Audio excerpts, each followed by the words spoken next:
Ireland. And I'm happy to welcome Deputy Claire Kerrane, who is a member of the Joint Committee on Agriculture, Food and the Marine, to move the motion. You have 15 minutes should you wish, Deputy. Happy to move this report completed by the Joint Committee on Agriculture, Food and the Marine. Back in 2021, the committee examined canine welfare issues and the existing related legislation. So the issues looked at the time in relation to this matter included canine AI and canine fertility clinics, ear cropping of dogs, microchipping of dogs, sale and supply of dogs, and dog breeding establishments. So during the time, there was 6 days of hearings, and the committee heard from a number of stakeholders in the sector. So the hearings heard from the likes of Dog Trust Ireland. This is what happens, you see, when you're unfit and you run to the chamber. Take a drink of water. Oh, Jackie Cahill left me with this job. He'll not be impressed. Thank you. So over the 6 days, the committee were very grateful to hear from a range of stakeholders, including Dogs Trust Ireland, the Dublin Society for the Prevention of Cruelty to Animals, the Veterinary Council of Ireland, both the Department of Agriculture officials and the Department of Rural and Community Development, among others. And in the absence of the committee chair, I want to thank all of those who did come before the committee to share their expertise on all of these matters.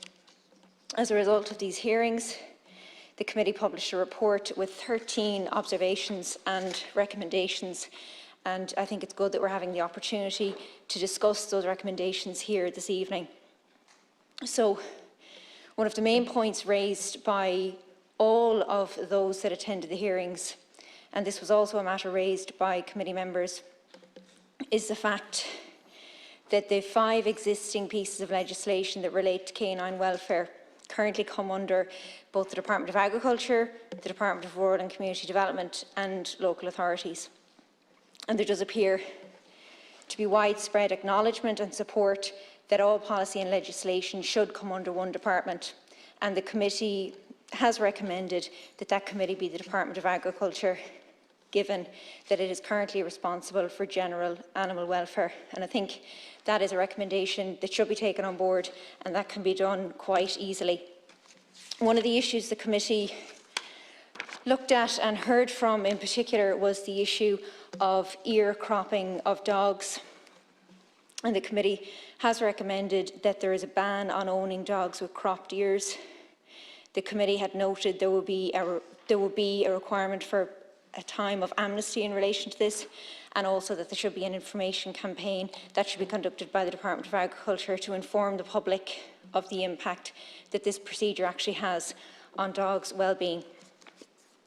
The committee also looked at canine fertility services, and again, quite serious issues were raised in relation to this. Canine fertility services should be regulated in order to prosecute illegal occurrences of such practices. This, again, is an important recommendation, and it is a recommendation that also comes with the committee's call for a complete ban on surgical artificial insemination. I think that, again, is an important recommendation from the committee. During the hearings, there was clear evidence presented to the committee that microchipping has made a huge difference in Ireland, and the number of dogs being microchipped has been increasing year on year. However, an issue was raised by those who appeared before the committee in relation to the corresponding information on the system, and that such corresponding information in some cases can cause problems, especially when it comes to efforts to reunite dogs with their families.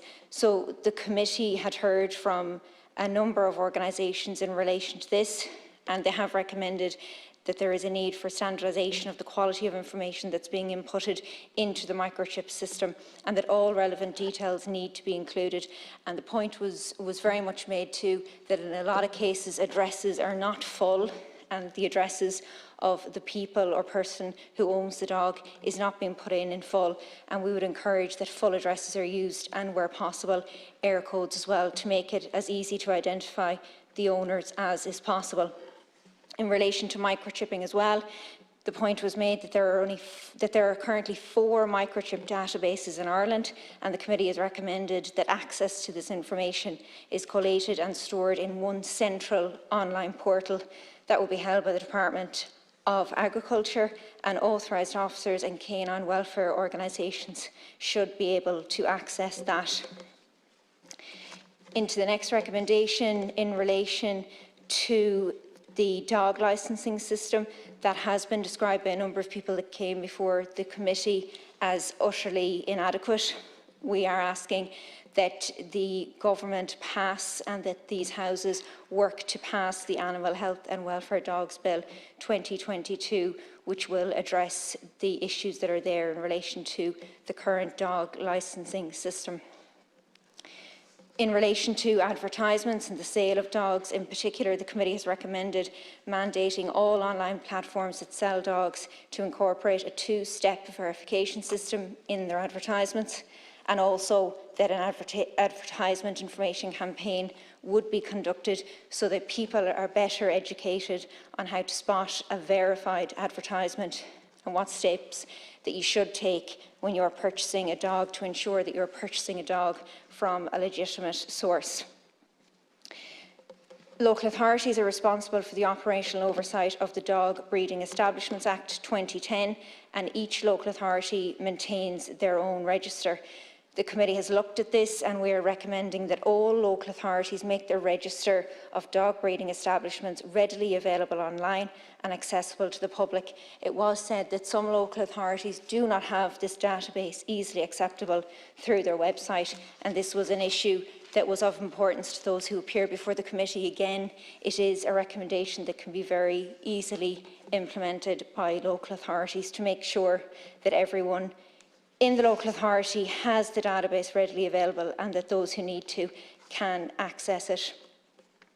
The committee also looked at the issue of the current ratio that is there when it comes to breeding in dog breeding establishments. And in relation to that, the committee have recommended that there be a maximum limit on breeding permitted in these establishments, and that should be introduced to ensure a better quality of life and better quality of welfare for the dogs. And it was also recommended that in relation to those establishments that the Department of Rural and Community Development guideline to ensure the human interaction and socialisation of the dogs is enforced, and it was said that that was not happening in some cases. I also think it's important, albeit it's not a recommendation in this report, but it has become more and more of an issue, and that is the number of sheep being attacked by dogs, and there has been a growing number of dog attacks. The IFA have said that every year between 3,000 and 4,000 sheep are killed in dog attacks. There's very much a feeling out there, particularly by the farm organisations and by sheep farmers, that not enough has been done in order to make sure that this is wiped out as much as is possible. And the IFA have repeatedly called for changes to legislation, for tougher sanctions for those who fail to have their dog under control at all times, and a single national database for all dogs in the country that identifies the person responsible for the dog. And of course, that is why it's so important that those changes are made to make licensing and the licensing system that exists. We have been told it is inadequate, so that is why it is so important that we make the changes that are needed, that we pass the piece of legislation that can make that system far more efficient.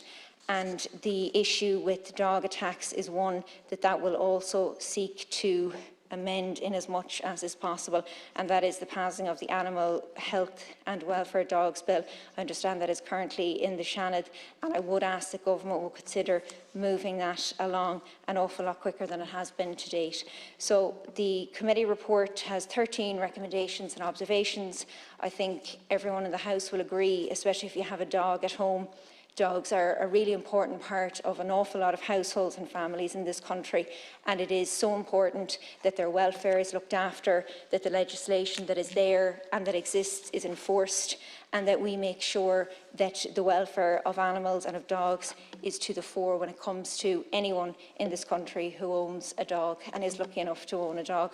So I am glad to have the opportunity to speak to this report, and I hope that the recommendations will be taken on board, and primarily that recommendation that overall oversight, legislation and policy should come from one department. We're seeking it would come from the Department of Agriculture. I think that's one step, one recommendation that could be made very easily, rather than having two departments and local authorities all across the state involved. One department should be able to take over the full responsibility, and I think that would mean we would work an awful lot better when it comes to greater legislation and policy in relation to dog welfare. Thank you very much. Thank you, Deputy Kerrane, for that comprehensive overview of the report. Minister Butler. Garth Mahagud, and I want to thank Deputy Kerrane and all the members of the committee for all their work. To you, Deputy, for giving us such a comprehensive overview of the report, and you simplified it, and it was great to hear that. I'm actually here this evening on behalf of Minister Charlie McGonagall, so I think that kind of answers the very first question that you have set out. Minister McGonagall is actually on a trade mission at the moment, I think in China, so I'm here and I'm delighted to be here, and I want to start by acknowledging the value dogs bring to the homes and families of Ireland. They are more than pets. They are fantastic, loyal companions and a valuable friend to many people around this country. The report on issues impacting dog welfare in Ireland, which was published by the Joint Oireachtas Committee on Agricultural, Food and the Marine in October 22, is of particular interest to the House today, given the recent tragedies relating to dog attacks. As sadly we have seen in the past few months, dog attacks can cause serious injury or even death, and these attacks can affect people and animals. It is clear that work needs to be undertaken to strengthen the situation relating to the control on dogs. The Government is aware of this and is taking proactive steps to address the issue. The welfare of dogs is of increasing importance to all of us, and indeed animal welfare is a key priority for Minister McConaughey and for the Government. Considerable funding is provided to support animal welfare charity organisations. In December 22, Minister McConaughey announced the allocation under the Animal Welfare Grant Programme of a record amount of over €5.8 million in funding to 99 animal welfare charities throughout the country. This marks the largest award of grant funding to animal welfare bodies ever made by the Department. A common theme, including the most recent year's funding, recognises the importance of education and dissemination of knowledge to improve animal welfare. Imparting knowledge on animal welfare plays a crucial role in improving standards nationally. For example, raising awareness on responsible pet ownership can help to prevent dogs subsequently being abandoned or surrendered to charities for rehoming, thus helping to reduce the pressure that dog shelters and charities may come under. And unfortunately, that's a trend we're seeing an awful lot of recently, especially since COVID, dogs being abandoned or surrendered to charities. In December, Minister McConaughey took a leading role in coordinating government action in this area, in particular to examine what measures there are regarding the control of dogs, both nationally and at local authority level. In January, he established a working group on the control of dogs with Minister Humphreys, who holds responsibility for the Control of Dogs Act 86 and the Dog Breeding Establishment Act 2010. Following a number of meetings, the working group submitted its report, which was brought to Cabinet by Minister McConaughey and approved by Government on the 28th of March. The report, which contains a number of recommendations which relate to matters discussed in the Joint Oireachtas Committee's report, has been published on the Department's website, along with the minutes of the working group meetings. Work has now commenced on implementing the recommendations of the report. In implementing the report's recommendations, it is proposed that draft legislation will be brought forward in relation to certain aspects. I recognise and pay tribute to the effort and thought which the Joint Committee on Agricultural, Food and the Marine put into its report. The report considered a number of dog welfare issues and contains a number of recommendations in respect of legislation relating to dog ownership, welfare and breeding. The Working Group on Control of Dogs took the report of the Committee into consideration in its deliberations, and the observations and recommendations in that report informed the Working Group's report. The Department of Agriculture, Food and the Marine continues to consider the report of the Committee and its recommendations.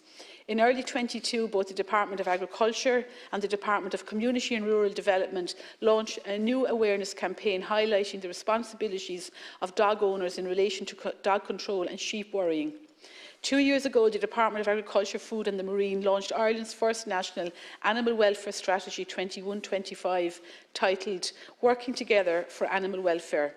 This strategy takes a One Health, One Welfare approach, acknowledging and valuing the interconnections and interdependencies between human, animal and environmental health, and taking an evidence-led approach to policy making, target setting, monitoring and evaluation. The strategy sets out broad principles to improve animal welfare in Ireland over the coming years. The strategy sets out a framework for engagement and collaboration that will direct future activities benefiting both animals and Irish society. The Animal Welfare Strategy includes a commitment to establish an advisory council on companion animal welfare. This council has now been established and independent members with a range of expertise and experience have been appointed.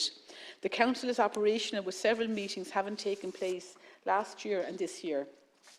It will advise on policy matters and, where appropriate, issue guidelines and recommendations in relation to companion animals, including on some of those issues under discussion this evening. The Department of Agriculture, Food and Marine has primary responsibility for the microchipping of dogs Regulation 2015, and data received on compliance is encouraging. According to the latest figures available, 124,408 dog microchips was registered during 2020.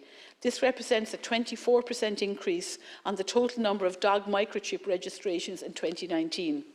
In relation to the safe sale and supply of dogs, the Department has introduced Statutory Instrument 681 of 2019, which requires anyone selling or supplying pets to keep records, including a record of from whom the pet was obtained and to whom the pet was sold or supplied. These regulations also prohibit the advertisement of a dog for sale or supply without providing minimum information about the seller, origin and age of the dog on the microchip number. This applies to all forms of advertising. Unfortunately, it is a fact that not all dog owners act responsibly. It happens that some dogs are often kept in conditions without adequate space or exercise. This can lead to problems with temperament.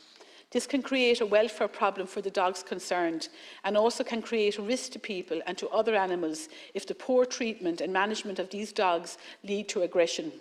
For this reason, one of the priorities for the Department in working with the Advisory Council on Companion Animal Welfare is to develop and promote a responsible pet ownership campaign. Responsible pet ownership is about educating people on what they need to consider before deciding whether to get a dog, how to keep and manage a dog appropriately, breeding healthy dogs with the right characteristics and healthy conformations, and the responsibilities of dog owners towards others, particularly in relation to issues such as aggression and also sheep worrying. The Department has also been engaging with stakeholders and dog welfare charities on many of these issues, including those relating to the welfare of dogs. Turning to some of the specific recommendations contained within the report, I would like to take this opportunity to provide an update on the actions underway which touch on these points.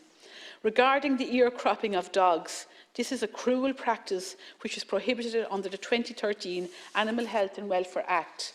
Following stakeholder feedback and informed by the observations in the Committee's report, Minister McConnell is proposing to introduce a statutory instrument soon which will strengthen the law in this area and enable more effective action to prevent dogs being subjected to this cruel act. The Committee's report recommends a prohibition on the practice of surgical artificial insemination in dogs. Taking account of the Committee's reflections on this subject and its recommendation, and considering the links between this practice, dog welfare and the control of dogs, the Working Group on Control of Dogs included in its own report a recommendation that this practice be banned. As the Committee heard, the Veterinary Council of Ireland are also considering this issue. The Committee highlighted a number of areas where the current dog microchipping system could be more effective, with stakeholders describing particular gaps and issues. The Working Group has built on this recommendation and has included a number of specific recommendations to address these points. Work is underway to implement these recommendations, including updating the relevant regulations. The Committee considered the difficulties encountered when dogs are seized by authorised officers to rescue them from situations where their welfare is seriously compromised or threatened. These relate to the provisions of the 2013 Animal Health and Welfare Act, under which animals may be seized by authorised officers. These points were considered by the working group, and it has brought forward recommendations which relate to this issue. In relation to responsibility for dog legislation, the committee called for joined-up thinking on dog welfare. The working group on control of dogs is a tangible example of responding to this recommendation. It is continuing to meet regularly and provide a way for the various departments and agencies to ensure a coherent whole-of-government approach to dog issues, from policy through to implementation and enforcement. I want to re-emphasise that the Department of Agriculture, Food and the Marine operates a confidential, dedicated animal welfare helpline through which members of the public can report concerns about the welfare of any animal by phone or by email. The helpline can be contacted at 01607 2379 or by email at animalwelfare@agriculture.gov.ie. The Department received 1,251 animal welfare reports in 2022. Each report is followed up by a department official or an ISPCA or DSPCA authorised officer. As you can see, the department operates a proactive approach to this issue, and we will continue to work to ensure that we have the laws in place to encourage responsible dog ownership, while also making sure the enforcement capacity is there in the system. I conclude, Cathaoirleach, by acknowledging the value dogs bring to the homes and families of Ireland. We all know how important the importance of dogs, supporting those people who may be visually impaired, supporting children with additional needs such as autism, and even supporting people for their mental health and their emotional well-being. As a family, we took ownership of our very first dog last year. First time I ever had a dog in all my life, and I have to say, Ozzy, our doggy, is now part of the family, and we wouldn't be without him. So thank you very much for all the work that the committee did. Thank you. Cathaoirleach. Thank you. Deputy, you're on. And first, I'd just like to thank Deputy Kerrane and the committee for this really important work. And I think sometimes in politics I find it quite interesting that sometimes it's the simplest things that don't get done. And this is always one of those issues that I could never understand, you know, why it hadn't been regulated, why we weren't stronger in maintaining, you know, good, robust regulations and legislations and enforcements. Because if you talk to 99% of people out there, this is an issue that they care very deeply about, and they can understand, you know, they know that there's real needs in this area. I think they also question why politics hasn't caught up with their passions and their interest in seeing animal and dog welfare take priority and for it to be regulated. And I think because people do see that it is a relatively easy thing that is within government's remit that they could do quite quickly. So I think it is great to see this report and the recommendations, and I hope that government do progress them. And I think particularly the Animal Health and Welfare Bill, I think that does need to be progressed through the Oireachtas with some urgency. I suppose today I'm sort of thinking, well, if we don't, like, you know, when I was thinking about what I was going to talk about tonight, I'm thinking, okay, well, I'll talk about the impact, right? So if we don't get a good system in place, if we don't have a good system of regulation in place, what does that look like on the ground for people? And unfortunately, what we're seeing and what our rescues are seeing is a huge increase in dogs being surrendered, dumped, abused, and ending up a lot of the times being tied to their gates overnight, and that they have to deal with them when they come in. And I've spoken to a lot of rescues over the last few days, just to get a sense of really how they're finding it and how they're coping.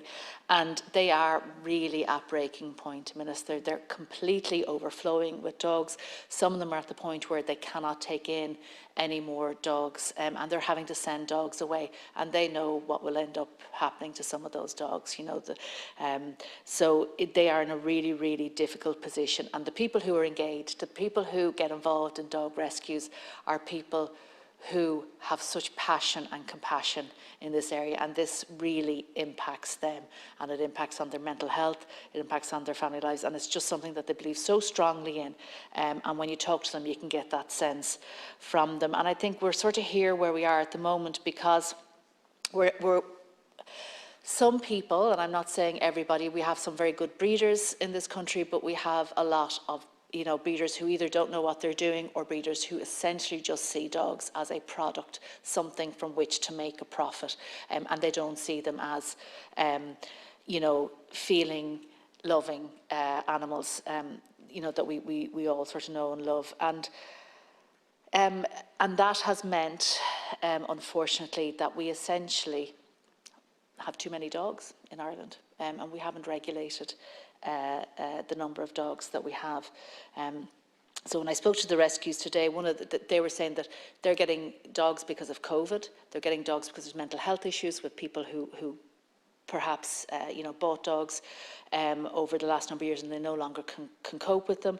The cost of living crisis is really hitting dog owners badly. So whether it's food or indeed veterinary costs, people can't afford them anymore. You know, one rescue was saying that they get a lot of animals in that the dogs still have the bandages on them. So they know if they've been with a vet. But what happened is when the owner can't bring that dog back to the vet, because if they do, they'll get charged and they can't afford to pay the price, so they'll bring it to a rescue instead. And indeed, the housing crisis, that again has multiple impacts, and one of them is that people, whether they're, you know, with the eviction ban being lifted, or people just can't, they have to move around in rentals, and rentals aren't accepting dogs. So there are a lot of the issues and the reasons why dogs are ending up in these rescues, but primarily it is because we are breeding too many dogs. And that is the main reason. In Wicklow, there's a number of really excellent rescues, as there is across the entire country. But just as an example, one rescue, Wicklow Animal Welfare, had 28 dogs surrender to it in a 16-hour period. A huge number of dogs. Another rescue had 28 phone calls yesterday. 28 phone calls from dogs who wanted to or from people who want to surrender their dogs. That rescue is no longer taking in dogs. They can't. So you can see how difficult and how bad it is for them. And so it's really important that we get this regulation right and that it's done properly, that there is strict controls on the number of dogs that are bred, the way they're bred, and indeed things like the human interaction that those dogs have, because when they are finally dumped, and they are dumped, they end up without homes, and it can be often difficult to find homes for them. And I'm going to now talk about my dog. So just this week, two weeks ago, I rescued a dog from Wicklow Animal Welfare. Daisy, she's my third rescue, and she was a breeding bitch. She's 3 years old, she's a setter, and she is the gentlest dog you'd ever come across, but she'd never been inside a house. She doesn't know how to behave inside a house, you know, and you can really tell, like, she's absolutely terrified. And gaining her trust has been, you know, it's and we are still trying to do it. So, you know, it is difficult, and we do see the impact on it, and it is really, really important that we get this right. So, look, I wanted to just raise that as an issue to explain how difficult it is for the rescues.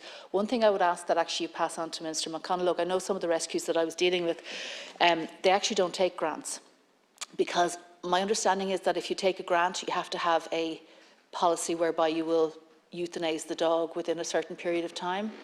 And many of these rescues do not want to sign off on that because they're no-kill. They have no-kill policies, and they believe, and I would agree with them, that there is a home for every dog. What you need to do is find the right home, and sometimes that can take some time for that to happen, to find the right home and the right family for that dog. So I would ask that you just mention that to the Minister, that it is putting additional, I suppose, pressures on these rescues, because they have to fundraise entirely themselves and not rely or be able to access to any grant funding. But again, I do want to thank you for the committee for this report, and I do hope that we will see progress in this area shortly. Thank you very much. Thank you, Deputy Whitmore. And Tara, you have 5 minutes more if you want to take them. No, I think we said it all. Thank you. After Claire Kerrane, you have 10 minutes. All right. Well, I won't need 10. I think everything has been said that needs to be said. I welcome some of the updates that the Minister has provided, clearly some of the recommendations, and I hope, and from what's been said here this evening, I would be positive and hopeful that the recommendations will be taken into account. I think it's really important that what's been put forward in this report is heeded. I think there's lots of reports from committees and everywhere else and lots of recommendations, and it is a job of work once that report is finished and published. The work doesn't end there, so it is important that these recommendations are implemented. I did fail to mention the issue too of dog wardens, and I think it's important to give them a mention. They work really hard in all of our local authorities right across the state. Some of our local authorities are under-resourced. Dog wardens are under an awful lot of pressure, particularly in rural counties where you would have to drive miles from one area to another. So I think while we've said that there shouldn't be two departments and the local authorities having the oversight in relation to being over policy and legislation, that it should be left with the Department of Agriculture, and that is one of the recommendations. There is a role here for local authorities and particularly for dog wardens, and we need to ensure that local authorities are resourced properly, that they have an adequate number of dog wardens, and I think that needs to be looked at as well. It is important. I feel like I'm the only TD here, even though there's not that many of us here, that's spoken on this that hasn't mentioned my dog. We have a lovely collie dog at home. I always say to people, dogs are so clever, and our dog is a prime example of that. We called her Lassie, which I know is not original, but she can open and close the back door, which I just find incredible. And anytime I say it to people, they nearly don't believe me. So when Dad goes in for tea and he'll sit at the table, she'll come in for a biscuit or two. And sometimes we have to say to her, close the door, and she'll go back and close it. But they're very clever and they provide an awful lot of love, I think, as well, of older people and people that live alone that have dogs. They're incredible company and they provide an awful lot of support to people that maybe sometimes wouldn't be recognised by others. So we have a job of work here. The report is done, but the work doesn't finish there.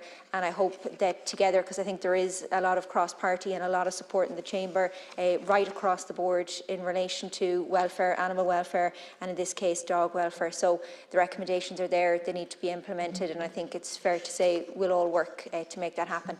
Thank you. Thank you, Deputy. And I now must ask the question. Is the motion agreed? Agreed. Motion is agreed.